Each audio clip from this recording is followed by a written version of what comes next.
Ya burnakum billahil ghurur. Kamu jangan tertipu dengan kehidupan dunia. Makanya saya itu orang yang paling fanatik sujud. Soalnya kalau suwun jenengan sing sujud. Wes sujud salat 5 waktu lah nikmati. Karena sekali kamu terbiasa mensifati dunia ini penting, nanti kamu akan lupa mensifati akhirat itu penting. Dan itu awal kamu tergelincir dari ansawa isabil, dari jalan yang benar. Makanya tadi pepatahnya orang sufi apa? An-nasu niyamun wa idza matu indah. Manusia itu tidur, kalau mati baru. Terus contoh kedua begini. Kenapa Allah begitu murka ketika orang tidak mengerti hak-haknya Allah? Bukan karena Allah anarkis atau keras, tidak. Memang secara akal pasti begitu. Saya sampai tak beda ini. Ya contoh gampang-gampang saja, tak wari logika. Kalau ada orang buta lewat kemudian nabrak tembok, karena apa? Karena buta kan? Buta itu maknanya apa? Tidak tahu. Akibat tidak tahu, nabrak tembok. Ya kan? Karena tidak tahu nabrak tembok, karena tidak tahu terjatuh di sungai, karena tidak tahu terjatuh di jurang. Sekarang juga sama. Orang karena tidak tahu pentingnya agama, tidak tahu pentingnya Allah, kemudian dia fokus ke duniawi. Akhirnya ya nabrak tembok. Natijanya sama enggak? Saya ulang lagi ya, orang buta karena tidak tahu nabrak tembok. Orang fokus untuk perempuan cantik atau melihat apa, kemudian dia tidak tahu depannya juga nabrak. Untuk menjadi nabrak itu syaratnya tidak tahu apa tahu? Bisa dua-duanya. Tidak tahu ya sebabnya nabrak, fokus ke yang lain ya bisa. Maka tidak tahu ya sebab nabrak, fokus ke yang lain juga sebab. Nah mata kita, hati kita ini sudah dipenuhi hal-hal yang tidak penting, sehingga kita lupa dari hal yang penting. Kayak tadi kita mau minum kopi saja, fokus sampai meninggalkan anak main sampai jatuh. Berarti minum kopi sebenarnya tidak satu kebodohan, tapi ketika membiarkan anak kecil jatuh itu adalah kebodohan. Sebetulnya makan menikmati dunia itu tidak kebodohan, tapi ketika Anda melupakan Allah itu menjadi satu apa? Kebodohan. Ini disebut kamu jangan terlena oleh kehidupan apa? Dunia. Nah kenapa terlena? Itu kakean delok. Mulane Nabi itu ora tau delok dunia. Nabi, saya ini tak latih gitu di wali, tapi mukadimah. Kulon itu belum pernah delok.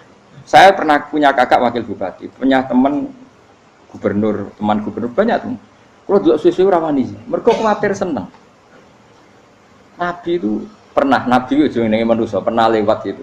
Kemudian tonggo-tonggone Nabi kebetulan pas pulang bawa unta-unta banyak. Itu Nabi melihat mungkin 0, sekian detik. Itu dilori pangeran. La tamuddanna ainaika ila ma matta'na bihi azwajam minhum zahratal hayatid. Jadi misalnya koyo Rogen misalnya dulu wong numpak Alphard pejabat ono sing bukakno. Enak aja nak jadi wong ngene iki. Kalimat itu direkam oleh Allah bahwa Mustafa pernah ngomong enake dadi wong iku numpak Alphard ono sing buka. Tapi kan tetap kirim. Sehingga nanti di akhirat kalimat itu direkam misalnya nanti ternyata yang numpak Alphard misalnya nyuwun sewu misalnya yang numpak Alphard tadi tetap di neraka, kamu ya ikut di neraka. Karena dia menikmati Alphard lali akhirat, kowe yo ngangen-angen kepengen seperti itu. Maka poinnya sama. Kalau pun rokok bareng. Terus ada orang sujud di musola, melarat sujud. Kowe enggak pernah enake dadi wong iku. Padahal sujud itu yang menjadi orang masuk surga. Terus kowe ditakoki ning akhirat. Kowe tahu angen-angen dadi wong sujud mboten nate. Tapi kowe tahu angen-angen mewah nate. Yes, seneng ngono kira-kira gitu. Lha iku latara undal pas kowe roh ilmu yakin pas wae mlebu neraka. Lha iki mulane tak ajari dini kiat-kiat supaya kira mlebu. Makanya latih melihat dunia gue juga kesuwen. Misalnya di konco, di pejabat. Kalau nanti di keluarga pejabat, sampai sekarang pun saya sering punya teman. Buat nanti kalau melihat bahwa dia pejabat. Karena saya takut dosa. Saya melihat dia seorang mukmin yang sujud, yang sholat.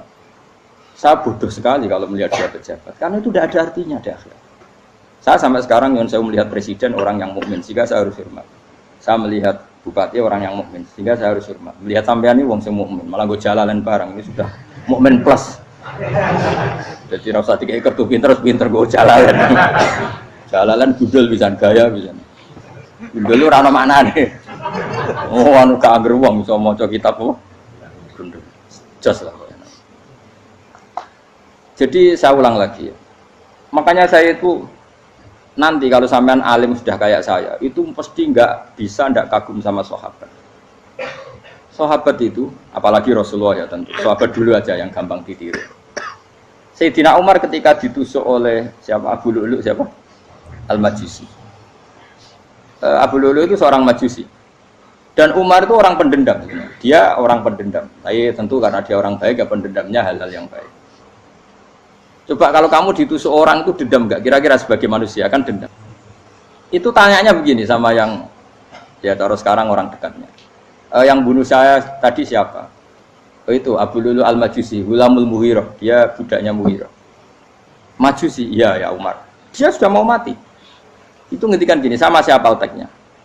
Alhamdulillahilladzi lam yaj'al maniyati biyadi rajulin sajadalaka sajdah yuhajuni biha yaumal qiyamah. Ya Allah, terima kasih sekali ya Allah.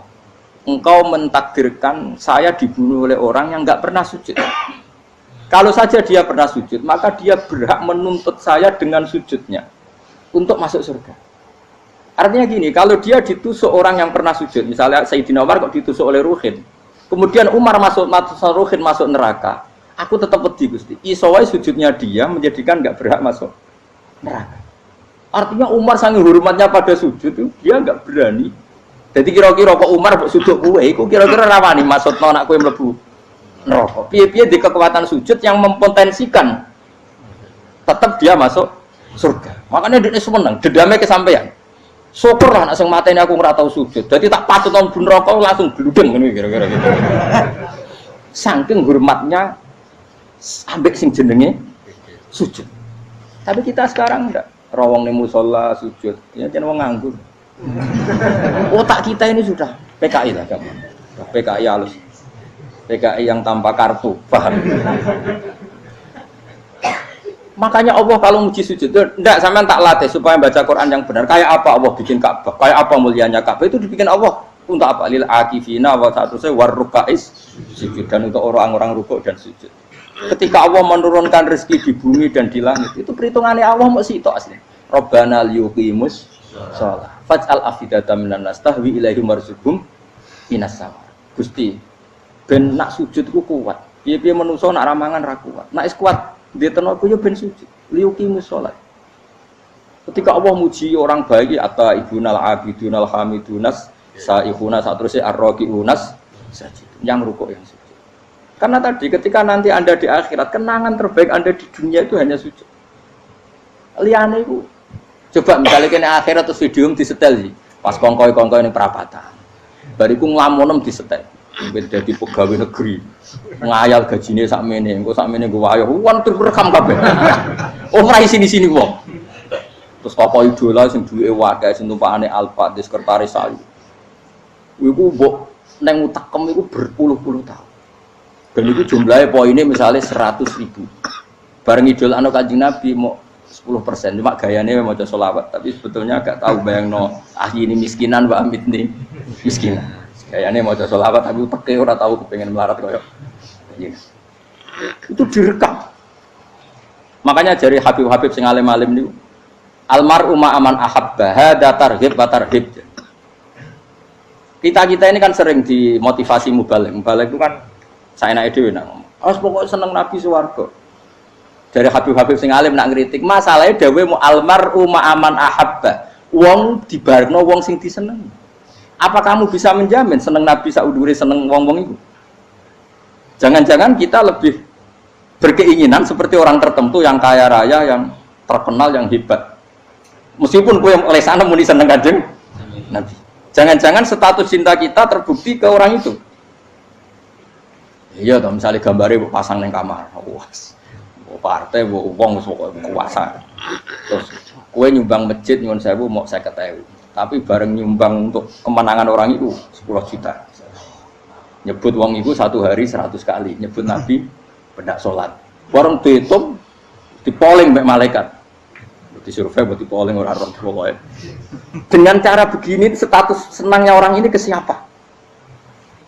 Ya, ono pengajian sholawatan nyumbang 50.000. Nanggo pemenangan 1 juta. Diundang hayya ala sholah mlaku ngenteni komat.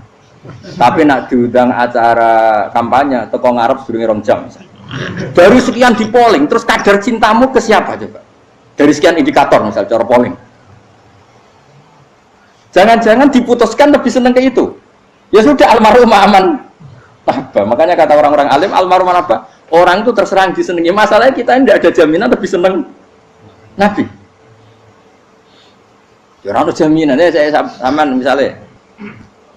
Hitung dhewe-dhewe ora usah meneng terus kok wedi dosa wis kadung dosa iku wis kadung. Makanya Sufyan Ats-Tsauri itu dadi wali ku mangsa mergo ibadah akeh mboten. Sufyan Ats-Tsauri gurunya Imam Syafi'i. Dadi wali itu sederhana. Sama tak ceritane orang-orang jadi wali dengan cara yang sederhana. Tapi kan niru wis copy paste ya, artinya ora apa ya KW lah. Kalau niru enggak apa-apa tapi KW kebaikan. Sufyan Ats-Tsauri itu ditanya, "Kenapa kamu sedekat itu sama Allah dan Anda keramat?" Jadi resepnya begini, Pak. Saya itu belum pernah ke masjid nunggu adzan. Paling enggak setengah jam, 1 jam sebelum adzan itu saya sudah ada ke masjid. Ditanya, kenapa begitu? Ketoke kok kawula sing elek, moroe ngenteni diceluk.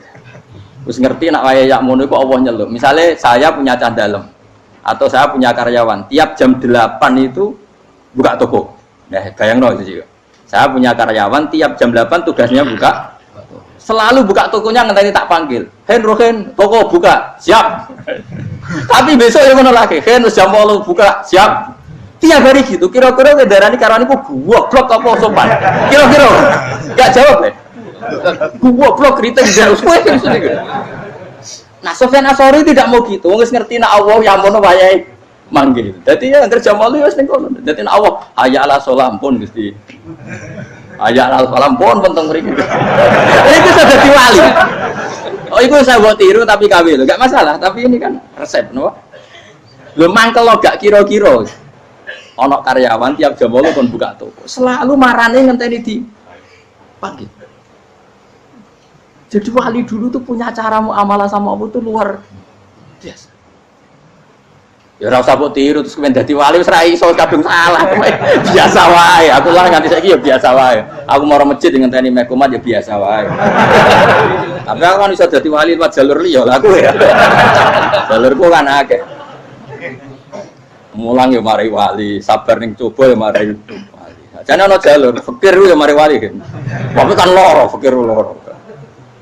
Jadi Imam Adil ya wali, di bojo judes iku wali masyhur. Ana wali ku barokah di bojo judes. Iku ya jalur dadi wali. Wah lebih ngeri lagi. Ngeri tenan antine akhirat dijak wedi. Jadi anak jote wae para suami takut istri silakan baris sing wis baris sing wedok. Pak rene lho tetep moro-moro.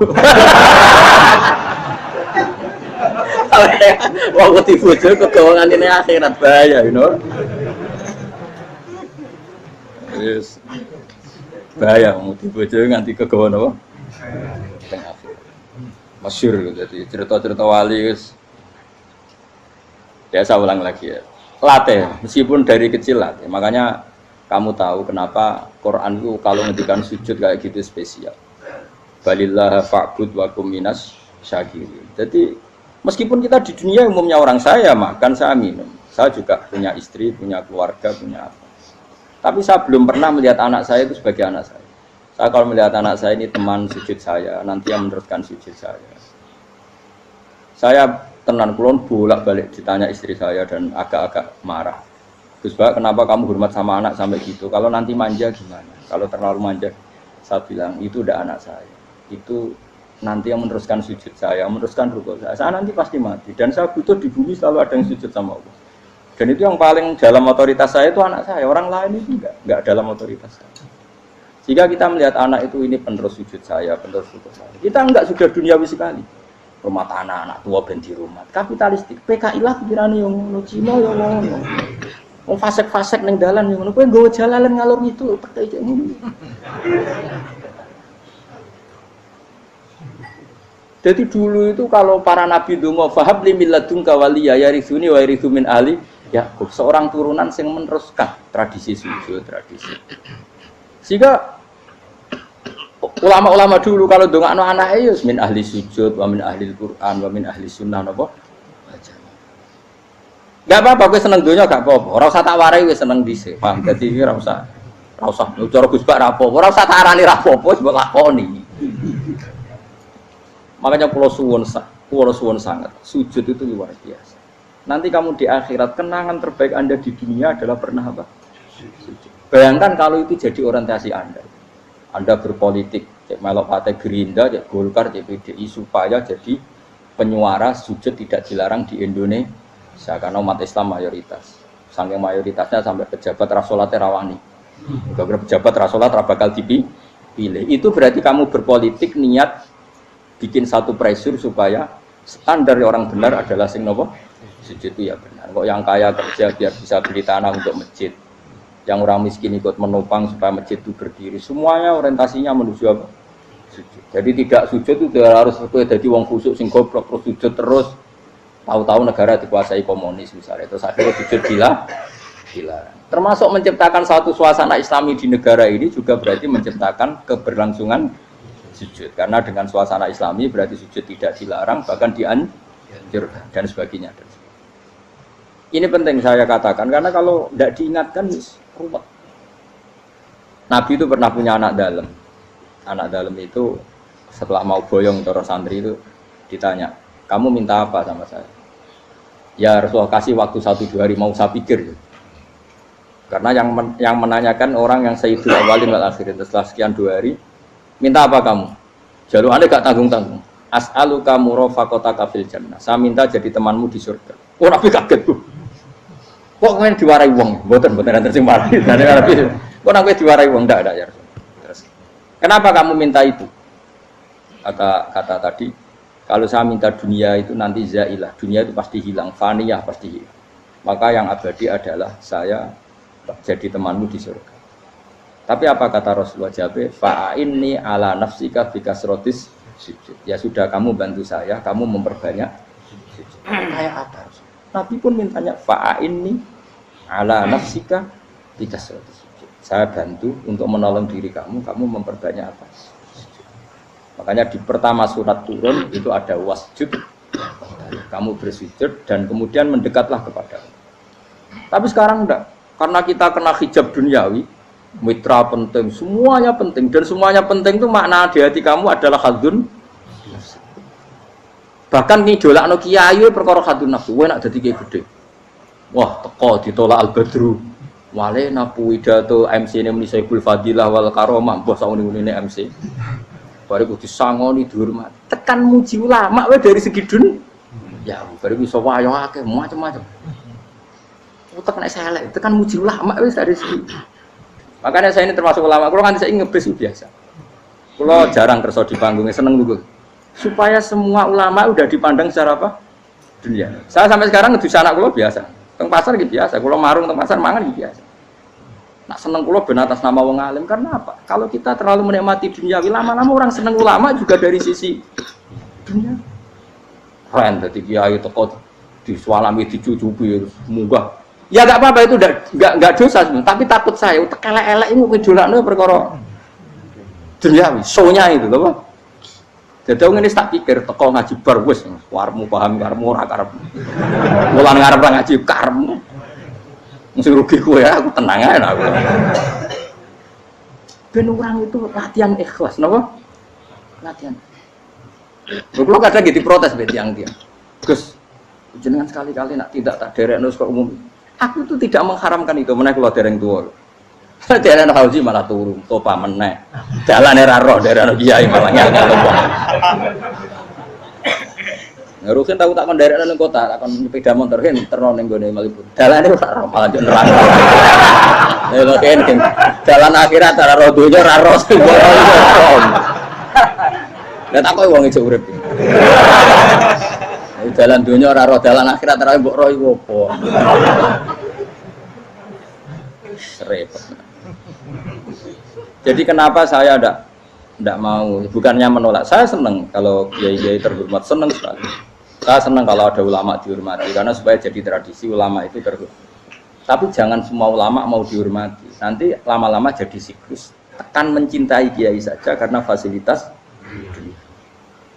Kowe seneng dadi imam masjid akbar, masjid Istiqlal, imam besar. Seneng mergo kenal presiden, datang dikawal. Seneng dadi sudes, wah keren salat ngarepe Ka'bah, teko dikawal askar. Ya kalau seneng karena itu kan berarti menjadi dunia. Itu sirinya kenapa Rasulullah ketika ba'da Fathi Mekah sudah menguasai Mekah, sudah naklukkan Mekah Madinah. Nabi itu satu hari terbiasa mau sarapan saja kadang nggak ada yang dimakan. Tanya ya Aisyah, apa saya bisa sarapan? Enggak ya Rasulullah. Ya sudah saya tak puasa. Supaya tetap terkontrol bahwa umatnya mencintai beliau bukan karena kebesaran. Itu Rasul. Itu setelah periode Mekah loh, jangan kira itu periode Medina. Apa? Itu periode apa? Medina loh. Periode yang setelah Nabi punya segala. Tapi Nabi tetap seperti itu. Kenangannya Aisyah sebagai istrinya apa coba? Dia cantik sekali. Aku tahu jajal turun ngarepin Nabi terlentang. Ya Nabi tetap sholat. Nah beliau sujud sikilku tak ingkretno. Nah beliau ngadeg tak lonjoro meneh. Jadi Aisyah wa ana muqtaridotun bene adi turu terlentang. Jadi cara ya sudah terlentang. Nabi nak sholat suwi dia tetap sholat. Tapi di bojo ayu orang ngerasa sholat. Bojo elek ora sholat. Bojo elek amen junub meneh wae.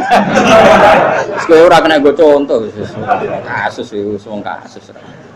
Kowe di bojo ayu prawan turu karepku sida salat ora bos misale lho. Pomene wong jegoten wae tambah over. Mustofa lho kula ora ngenyek jegoten liyane ora karo situ. Mergo nak ngenyek wong akeh dosa, nak ngenyek wong sita ora. Misale dosa wis tak hitung mau ke sore. Aku ngenyek dosa sita, mulang ganjarane 10, cek susuk piro? Cek sarplus orang dagang cek. Cek badi. Iku kan adene ra ikhlas. Ra ikhlas aku yo ra ikhlas ilmuku, malah lara. Malah ngerokok ping 3 Makanya ini dipikir ya, saya ulang lagi, harus dipikir secara matang-matang bahwa kita tidak boleh terlena oleh kehidupan dunia. Menjadi bodoh kan Anda minum teh, kemudian anak Anda jatuh di pinggir Anda. Paham ya? Nah, sekarang menyangkut mukjizat. Ini masih tentang ayat ini, nanti sampean tahu logikanya. Tak bedain, tidak jawab satu-satu aja. Karena iman sarannya harus tahu. Fa'lam itu tak tahu. Fa'lam annahu la ilaha. Ketika sekarang telur, saya memberitahu misalnya, Hen, telur ini udah dipitik, cara kowe mungkin tau. Ayo jawab satu-satu. Mungkin kan? Tapi pertanyaannya, saat telur menjadi pitik kemudian mungkin, dan ayam ini bisa terbang, bisa selingkuh, bisa punya anak turun, itu menjadi mungkin itu kan kamu pun tidak ikut menciptakan. Ikut gak kamu menciptakan telur menjadi ayam? Tidak kan? Kan di luar kudrah kamu, di luar kemampuan kamu. Tapi kamu bilang itu mungkin. Ada onta yang buting, yang sudah hamil sudah. Kamu bilang nanti onta ini mau punya anak dan anaknya nanti bisa jalan seperti induknya. Kamu katakan apa? Mungkin. Tapi saat Anda katakan mungkin, Anda ikut menciptakan enggak? Enggak kan? Tetap itu kudrahnya Allah. Tetap itu. Maka para nabi itu tidak tahu bedanya antara onta yang keluar dari indukannya dan keluar dari batu. Itu syaratnya jadi nabi, syaratnya jadi wali. Nah, saya kira ono nabi. Makanya Nabi Soleh ditakoki, bukti nak kudrahe pangeran ubi. Lah kamu minta apa, kata Nabi Soleh? Silahkan ada unta keluar dari batu itu. Nabi Soleh bisa. Ya tenan terus unta keluar dari batu. Terus kaumnya gawok. Wah kok hebat tenan unta metu kok batu. Jare Nabi Soleh, ya padha karo unta lahir kok indukane. Bedane apa? Ya beda. Lah bedane apa? Metu kok watu kok ya ora melok gawe. Metu kok indukane ya kowe ora melok gawe. Bedane apa? Tapi tak temu kena hijab, ngono niku ana bedane. Cara nabi-nabi ora roh bedane. Lah kula termasuk warasatul anbiya ya ora roh bedane cara. Waras utek kula niku waras. Lho lha yo misale kowe cara iman seperti itu yakin dadi wali. Wes sama amatir lah, wali swasta lah, pokoknya wis dadi wali. Jadi manusia itu lucu, sesuatu yang dia pun tidak bisa, iku sok bedakno.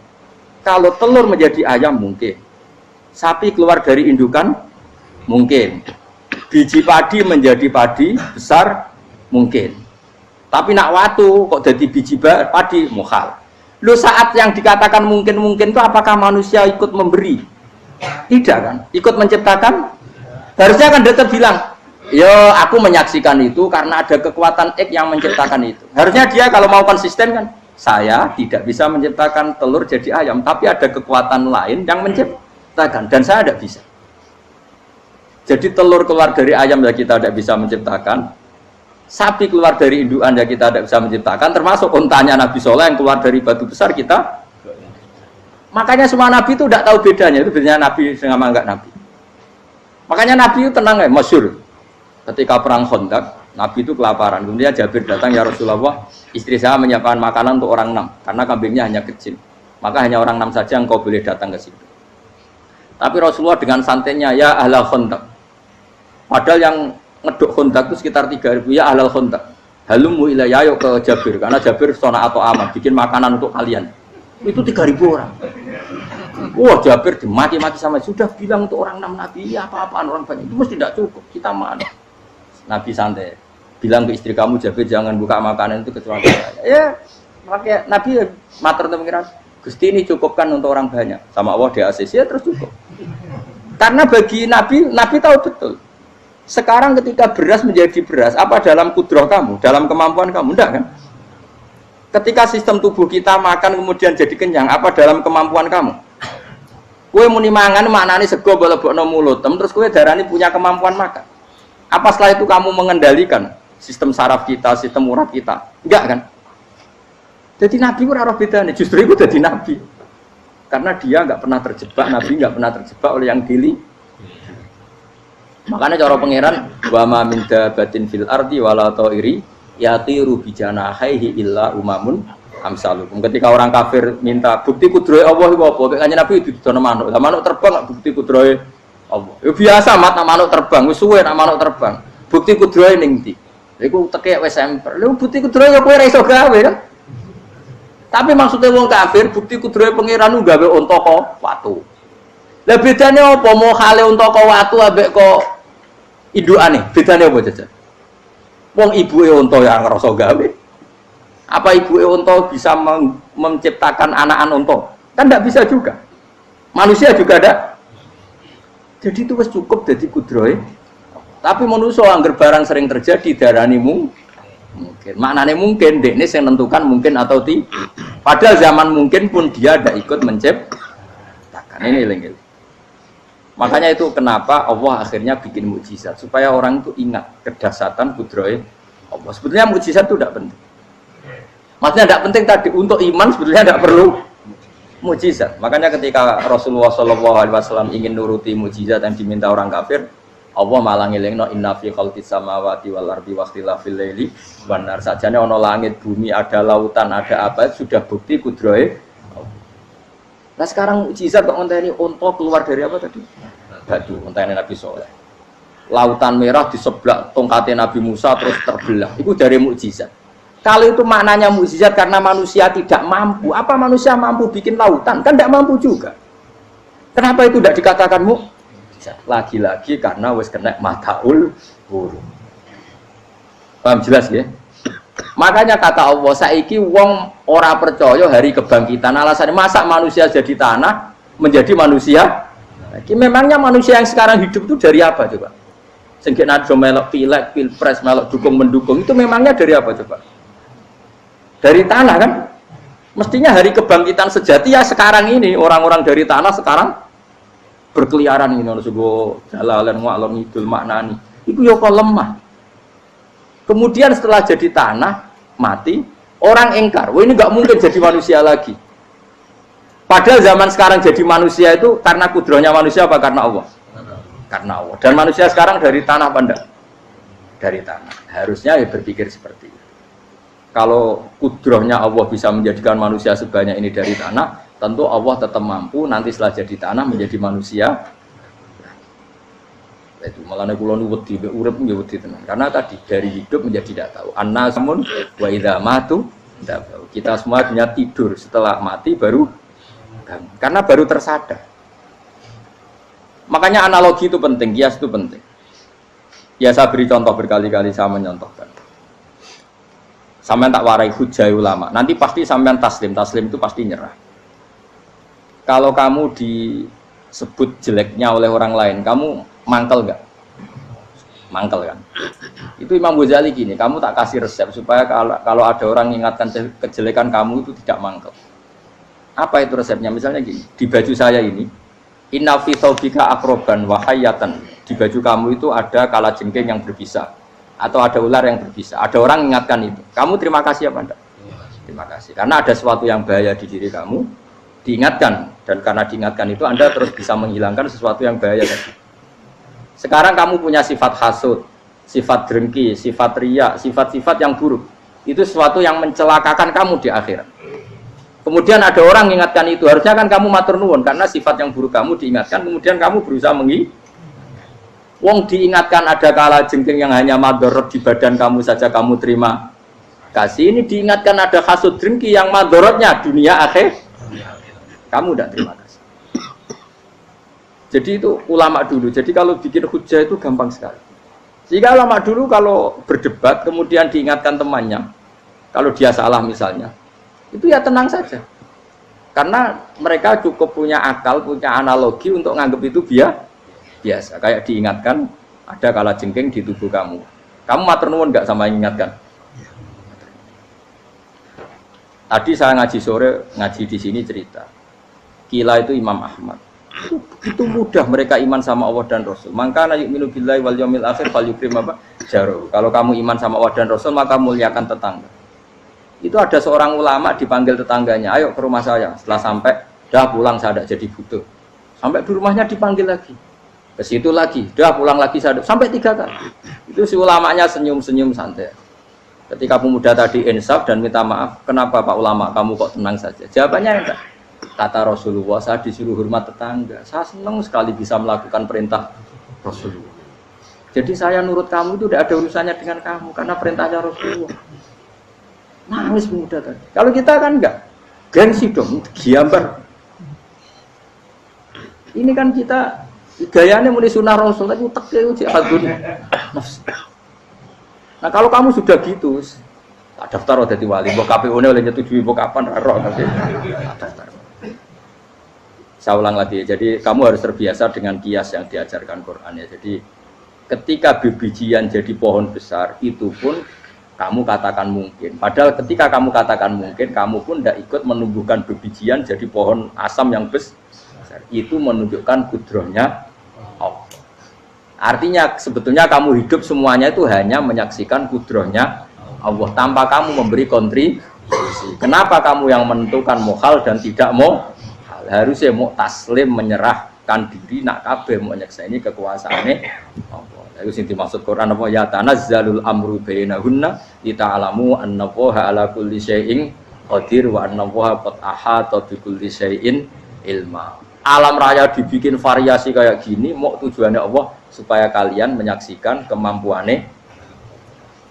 Warna jelas ya. Makanya ketika ada pangeran, ketika bumi yang sudah mati tak hidupkan dengan hujan, begitulah kadzalikan nusyur. Ya kira-kira seperti itu proses sesuatu yang mati menjadi hidup lagi. Jangan lupa untuk tinggalkan komentar Anda dan klik like jika kalian suka. Silahkan share dan bagikan ke teman-teman Anda. Untuk berlangganan kami, silahkan klik subscribe channel Ngaji Kiai. Assalamualaikum warahmatullahi wabarakatuh.